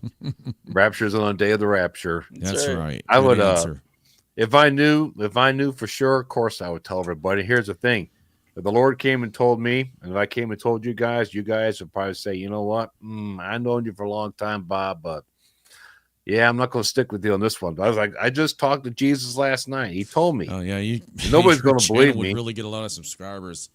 Except Here's for another one everybody for you, that follows Bob. that one guy's channel. Yeah. One more for you, Bob. There it is. Says for Bob. Said, do special needs, autistic and disabled people get a special reward in heaven? For Bob, that'd be more like for Derek. I think we answered this one last week. They were looking for you to answer it last week, and I think I answered this on my Wednesday show. My position is that special needs people, it's just like babies. When babies and children, they're if they die before that age of accountability, and only God knows when that is. It's different, I think, for everybody. But special needs people, they're innocent because they're not aware of their sin. And we're talking about if they're mentally special needs. Physical special needs, that's a whole different story, but let's just assume we're talking about, people maybe like with Down syndrome or something like that, that's, mentally not as, in tune with what we would know of as sin. And so, yeah, God doesn't hold them accountable because, he's a just and fair God, and he's not going to hold anybody accountable that doesn't know that they sinned. And as far as, what will their rewards be in heaven? Well, God knows, but it's going to be perfect. I mean, first of all, the very first reward is any special needs person that gets to heaven, they're going to go up there with a sound mind. They're not going to have to be trapped within, that whatever their disability was here on this planet. Boom, gone. As soon as you're in heaven, that was for you, Mr. Pocketful of Steer. Boom. He likes that word. Boom. You got a new mind. You're totally renewed.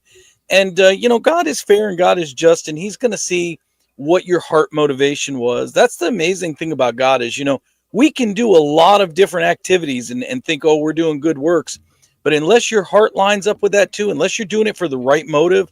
So God is the God that judges not only by what we do, but by what the motivation is in our heart. So a lot of these special needs persons, they might not have been able to do a lot while they were here on this earth. But if they had a pure heart, if they had a good heart, wanting to do good towards other people, God is going to see that. He can reward accordingly. So I'm convinced of that. Here's another question. Question for the panel. Have you ever heard of the Atla asteroid? Anybody? I think they're referring to 3I Atlas, which was recently discovered. I talked about that yesterday on Shane's show. It's a very unusual, if this is the one that they're talking about, it's a very unusual. It's an interstellar object. It's about 12 miles across. It's one of only 3 interstellar objects, which means it comes from outside of our solar system. It's going to pass by, and it has some kind of what's called a hyperbolic orbit, which means when it passes by, it will not return. Most comets and asteroids, they make, they circle round and round. This one, once it passes by, it will not return. So it's very unusual. If this is what they're talking about, I've heard people talk about, and by the way, it's coming this fall. It'll be between October and December. And I've heard people talk about that. Maybe this is NASA offering up some sort of soft disclosure for a Planet X, which may become visible to the Earth this fall. I don't know. I wouldn't confirm or deny that because I've seen that come and go before. For those of you, I don't know how many of you were watching back in 2011, but if you remember back in 2011, there was kind of a big hubbub about Comet Elenin. It was discovered by a Russian, Leonid Elenin, and it had its perihelion line up on Rosh Hashanah of 2011. And so, of course, everybody's spidey senses got tingling. Oh, the rapture is going to be in Rosh Hashanah 2011. And people were saying the same thing. They're like, oh, Comet Elenin, that's really Planet X. And, of course, it turned out to be a big nothing burger, So interesting to watch these things, but, we can't put all our eggs in those baskets, Here's a really long question. Whoever wants to tackle it. I don't feel like reading it, guys. Someone go ahead. So what part do you think the Genius Act that was just recently signed will play as far as a social credit score and UBI once the B system is unveiled? Will this be the mainframe for it? Yeah, the Genius Act has everything to do with the cryptocurrency system and the new digital currency system. And we already know that we can't, states cannot make any legislation or, essentially fight AI for 10 years. So they're unleashing all this stuff right now. They're making the AI so unrestricted with this new act here and all stuff like that. And people who are really smart to participate in this and to move all this forward. I mean, they are trying to just, like you said, United States wants to make the United States the cryptocurrency capital of the world, which it will be. It will be, okay, because that's Trump's play. That's America's play. All right, the BRICS nations are all about gold. All right, I think they're doing stuff right over there. Well, how people feel about BRICS, I get it. Okay, they're all satanic. I get it, but a digital currency system, that's just something you can just make that up, call it what you want. As long as you got the digital, as long as you have the infrastructure in place, as long as that infrastructure is in place, that digital money is worth something. Yeah. You don't have a digital infrastructure in place, you don't have a digital currency.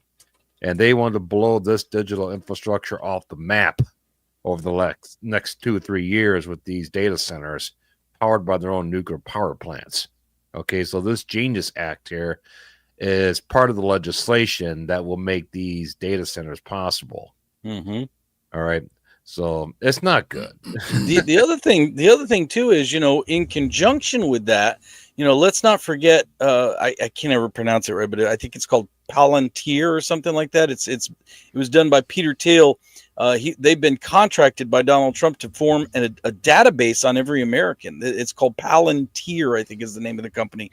So that's going to be your social credit score there at some point. That's integrating in with it. And, the thing in conjunction with what Bob is saying, the reason why I think we will have to go digital, like Bob's talking about the BRICS nations and how, they are trying to go on a gold standard, and that is the standard we were on for so many years, and we fell off of it in the 70s, and that's kind of why we're in the trouble we're in.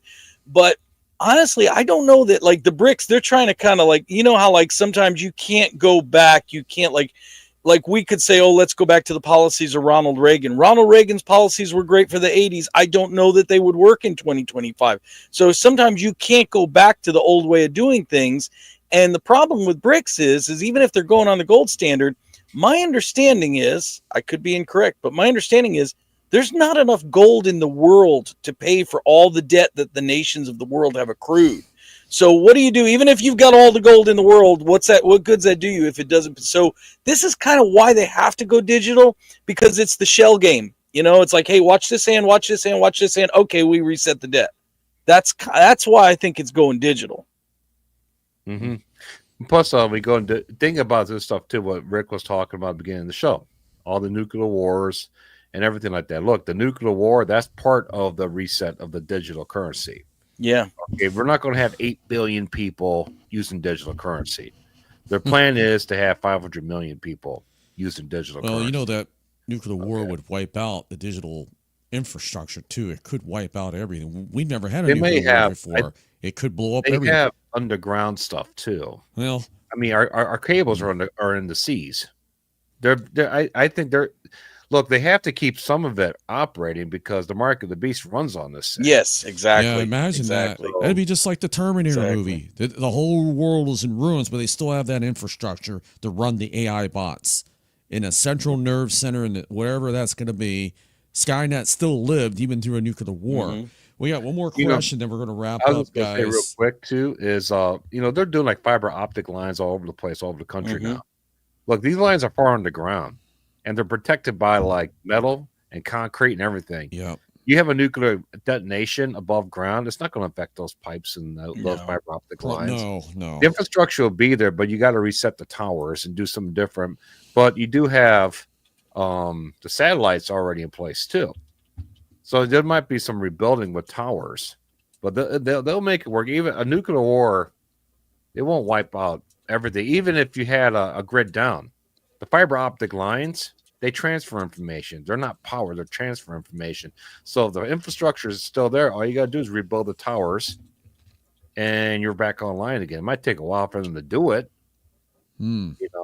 Take them a few years. And it's not going to be for everybody. It's only going to be for the 15-minute cities. Yeah. Keep that in mind, too. And most of those are only going to be on the East Coast for the most part. Mm-hmm. Everywhere else is going to be a wasteland. Maybe one last question, guys. Here. Yep. What do you think of Repo Man 64 theory on a billions coming out of the graves, becoming saints at the rapture? Whoever wants to answer it. Billions? Would it be billion? I don't know if it's going to be billions. I think Repo Man 64, he did say that he believes there'll be 153 million that'll be raptured outside of children. Okay. Billions though? We had I think a total of 100 billion people that lived since Adam and Eve. Yeah. So 100 billion.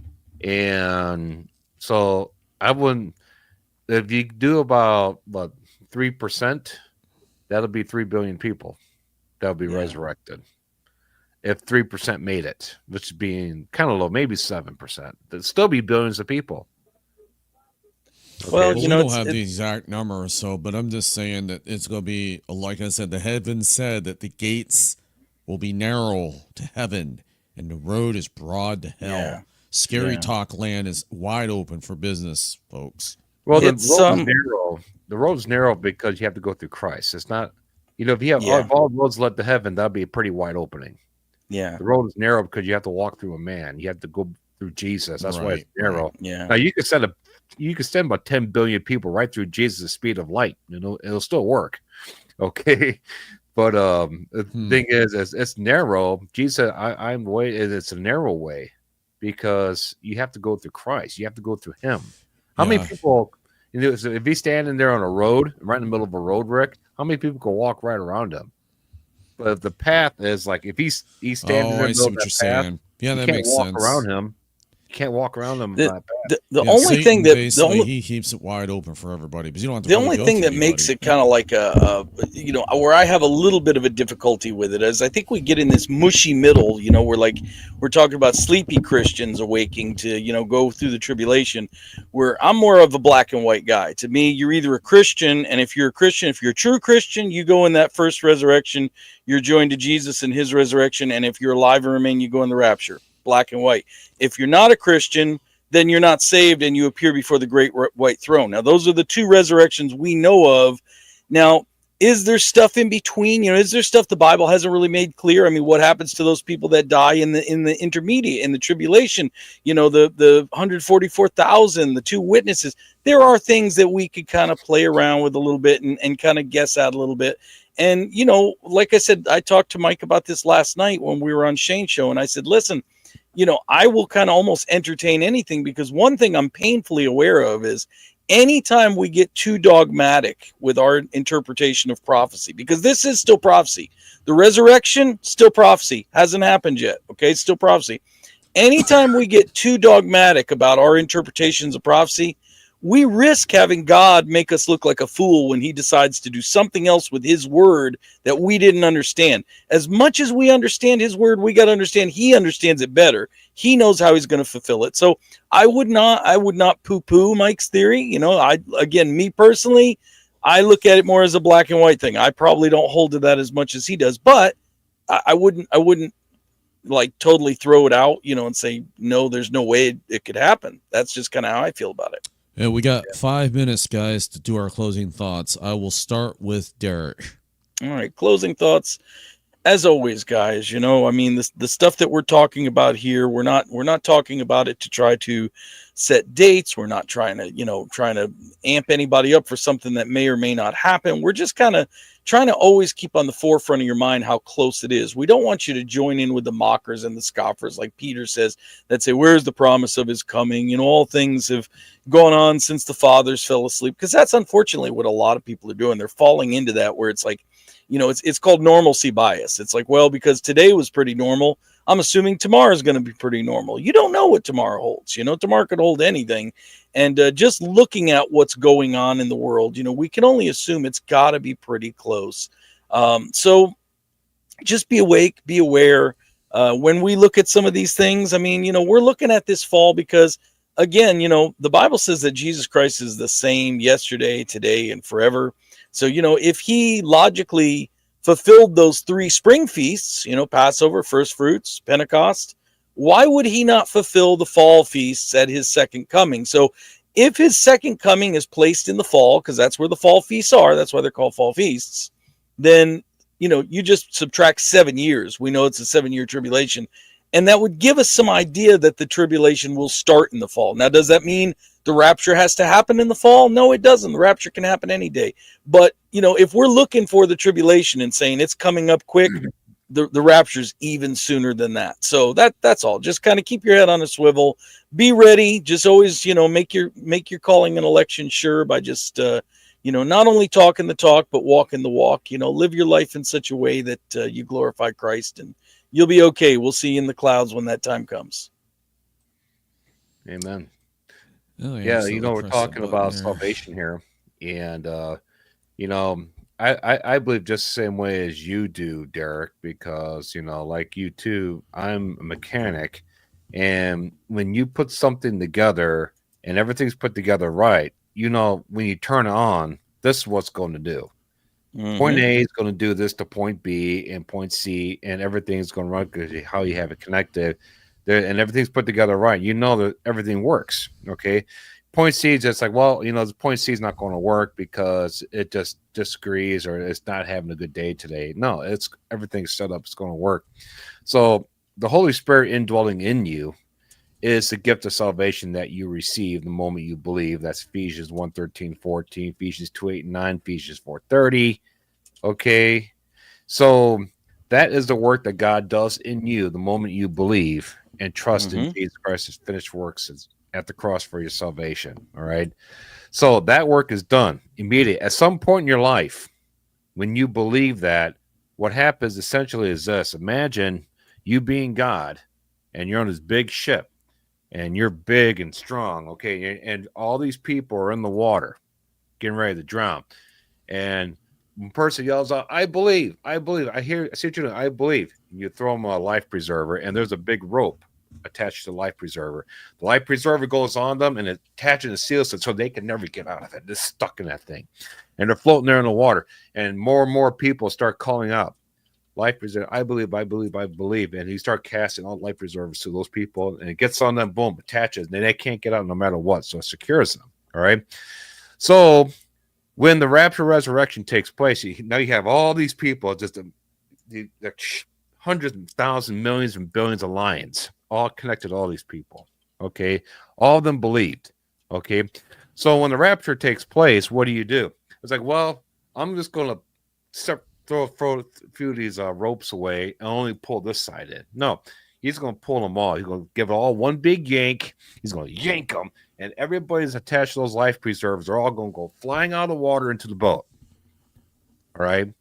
That's essentially what the Holy Spirit is inside of us. That's a life preserver inside of us. And we are connected to heaven.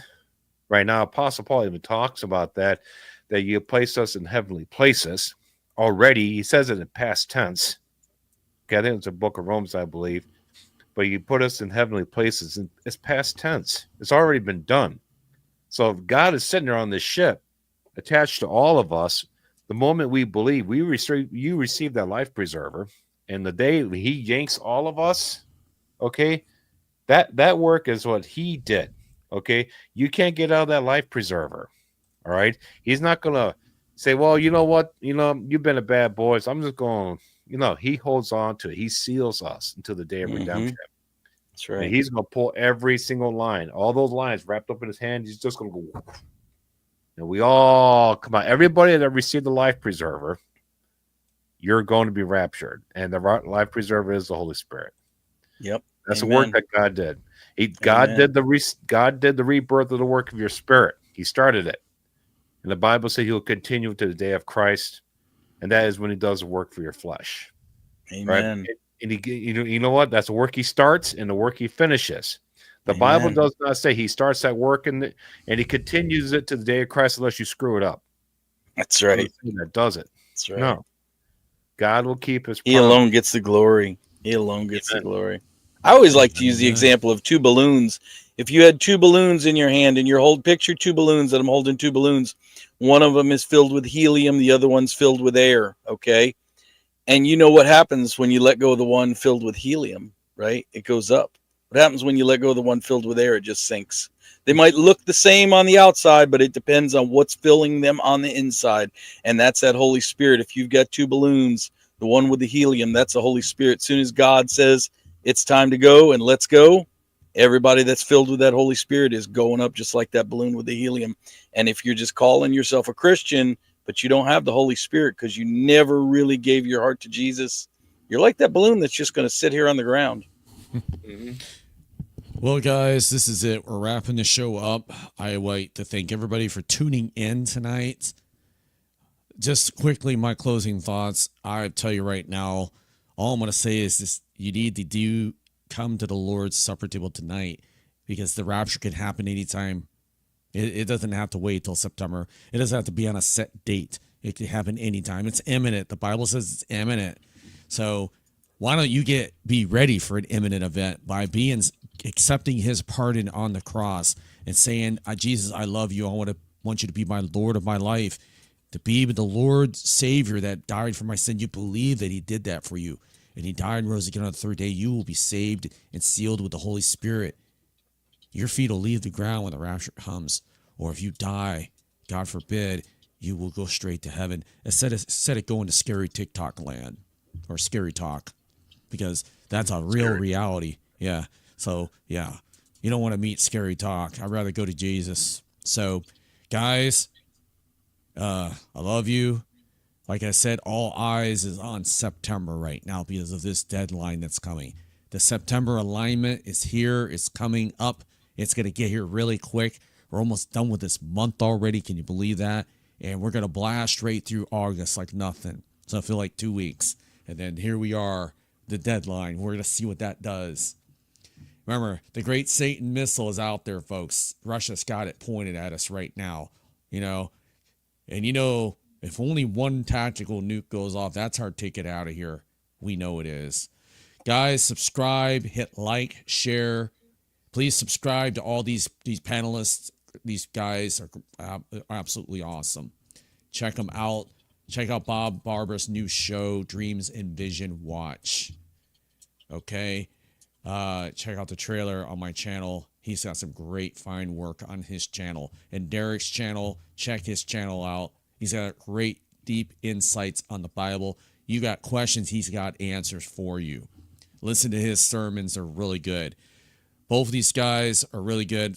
And like I said, come to our channel, subscribe. We'll be back on here next week. Or if not, we will see you in the clouds, folks. Either way, you're going to see us because we're going up, not down. Our destination, our departure is that way. All right, guys, Amen. We'll see you next week, same time, 8:30 p.m. Good night, everybody. God bless. Take care. Good night, guys.